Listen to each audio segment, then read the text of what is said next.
When there is a consecrated space, what it means is, there is a powerful energy.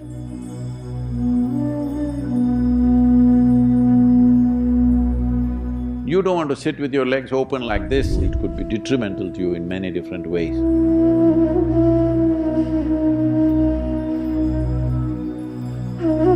Even food, I'm telling you.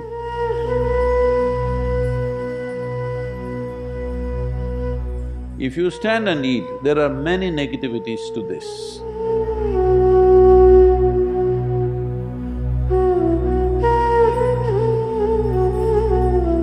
This question is from Claire here at III. Namaskar, Sadhguru. Why do we not place our feet towards lingas or other consecrated objects, or even people for that matter? Is it simply a matter of respect, or is there a scientific basis for this? So these days they're doing that, some of them. In the Western cultures, when you meet somebody, you shook hands. Because of virus, they don't want to touch. Some are doing elbow touch, some are doing feet shaking. So it's beginning to happen, Claire, you don't have to feel disappointed. It's beginning to happen. Shaking a leg at each other. Well, why, if there's an energetic situation, you always are asked to cross your legs, not to stretch your legs in the direction. Well, this respect thing is a more newer expression of that, essentially because you can receive anything that comes towards you in many different ways. The yogic intention always is to receive it from the higher aspects of your life.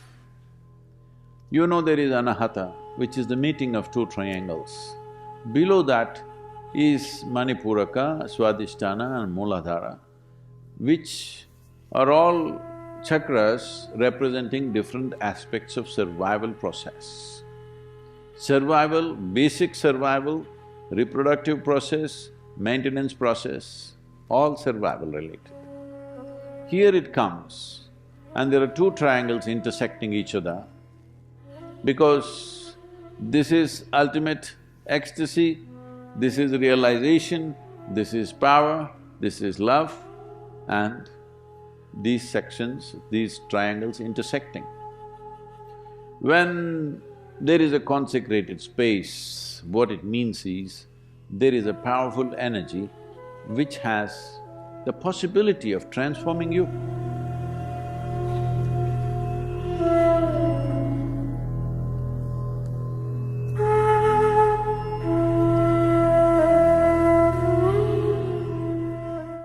That energy must come to you always from the highest possibility that you can receive. You can receive from your Sahasrar, it would be too fantastic.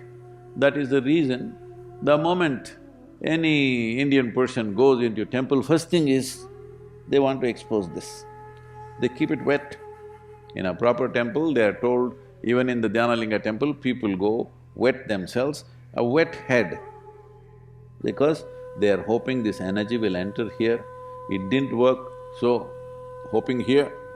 Didn't work, then they will take, hoping this will have work, nothing worked, then they will say this. But they don't want to go here, because these are survival processes.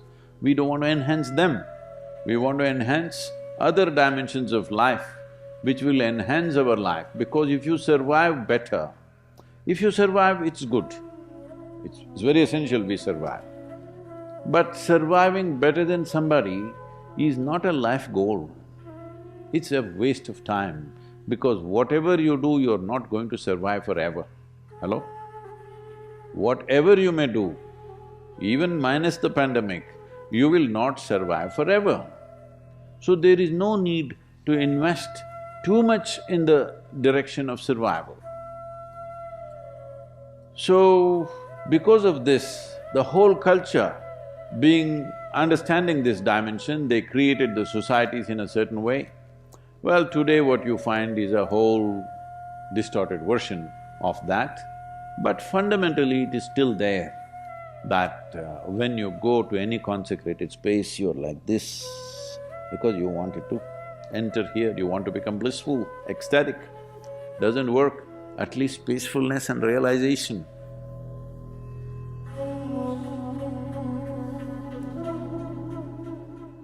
Balance and free from all kinds of poisons that are there in the world should not enter you.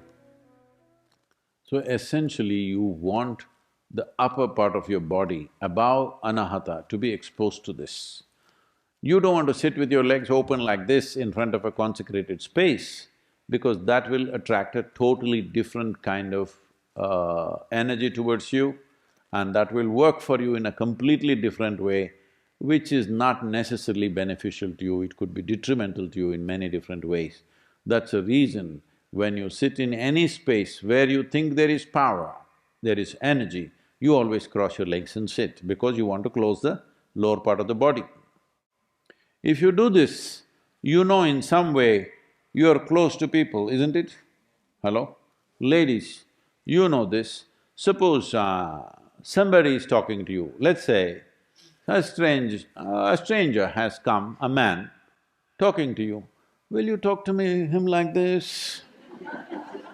Hello? Well, some of them are doing it these days because they think what is wrong? Nothing wrong, you will bring a certain different type of attention to yourself. Well, if the man is decent, he will do this, if you are Indian, otherwise you will say hello and maybe shake his hand. And if he's acting little fresh, you will say, yes or no? Because you know, you may not know intellectually, but instinctively you know what kind of postures bring what kind of attention to you, isn't it? Hello? Whatever culture you have grown up in, instinctively you always know because it happens in the body. It's not that we make up in the mind, certain things happen in the body. So certain cultures have very consciously evolved these postures that if you want to do this is how you must sit. It's very, very important. Even food, I'm telling you, if you sit in front of food, one advantage you have is there is a table between you and the lower parts of your body. But if you sit with food but with legs open, like many people are standing and eating, if you stand and eat, there are many negativities to this, because you must understand the longing for food is not just in your mouth, entire body is longing for it, entire body. Well, people will say, oh, there is nothing scientific about it, is my navel longing for food, is my genitals longing for food? Yes, it is. You may not understand, every part of the body is longing for food, but it must go through this route, isn't it? Hello? Similarly, there are other kinds of longings in our body, they must go through the right route, then only life works out in a certain way, otherwise you will distort life. So keeping your legs crossed whenever you see a powerful form is a very important thing, and also food. Food is a very powerful thing. Hello? If you have not eaten for 3 days, you understand it's a very powerful thing, isn't it? Hello? It is a very powerful thing, and you will see if you have not eaten for 3 to 5 days, every cell in the body will long for food. Now if you place food here, it's not just here, mouth waters, everything works. So it's important that your legs are crossed when food comes in front of you, but you have found another way, shielding yourself with a table. All right, if that is working for you. But if you're having food, you're very hungry and food is exposed to the entire body, this is not good for you. This goes for food because we consider food as a very powerful instrument, consecrated objects, and human beings who are of a certain power within themselves, you never open your legs and sit like this in front of them because that will bring a wrong kind of energy into your system. I'm asking you, is it good to shit? Hello, I'm asking you a question. Yes. But it must come out of a certain part of your body. If it comes out from elsewhere, it will become terrible, isn't it? Hello? Similarly, food should go in a certain way. Food going in is not only physical food going in, food goes into you in so many ways because the entire body is capable of this. I must tell you my experience. Once we had a major success in some business venture when I was doing this. So, I was always exposed to nature wherever possible. I've been trekking, motorcycling, all this, but my partner is a nice city boy. So we decided that we will go to a place where there was a reservoir, like a dam, and there's a big lake, and there are small, reasonable-sized hills. We went there and we were all swimming. After swimming, I was still in my swimming trunks. I thought, let me climb the hill. It was summer months, pretty dry. So I went up the hill. Now sometimes I wonder, these days wherever I go, somebody's carrying a bottle of water. At that time, I rode through the day and night. I never had a water bottle with me. We just managed just like that. So I went up the hill. As I went in the summer heat, bare-bodied, I was sweating heavily, but I have a problem of turning back halfway. So I want to go all the way up and then come down.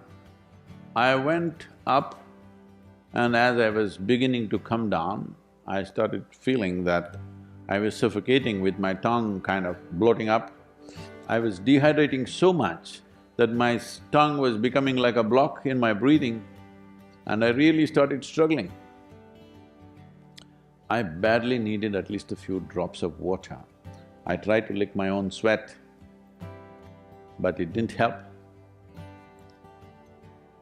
When I thought I'm going to kind of literally lose my consciousness, like I'm going to faint, then I just sat there with my eyes closed for some time. Then I realized my entire body, like all the hair on my hands and legs are all going this way. It's not like goosebumps. Goosebumps means this will rise this way, this will rise this way. I just saw that all the hair pointing this way. And I just knew, there's water somewhere here. And I just went in search of it. I went into a small, beneath a rock outcrop, like a small cave. A cave not for a human being. Maybe rabbits and rats and those kind of animals could go and stay there, that kind of cave, just about that much. There was a small pool of water. Maybe it was rabbit's urine or it was rainwater, I don't know what the hell it was, it didn't matter. I just put my face into it and drank up the whole thing, including the mud and everything. I sat there for a while, recovered from that and came down. Why I'm saying this is, when you really need something like food or water, you will see every cell in the body will long for it. If you pay attention, you will see thirst is not just in your mouth, it's everywhere. So, the same goes not just for food, the same goes for other types of energy also. Every cell in the body longs for it. It's very important you receive it the right way. So whenever you feel there is a powerful place, it's always best to cross your legs and sit down if you're sitting there, not sitting like this. You will attract something that you don't need.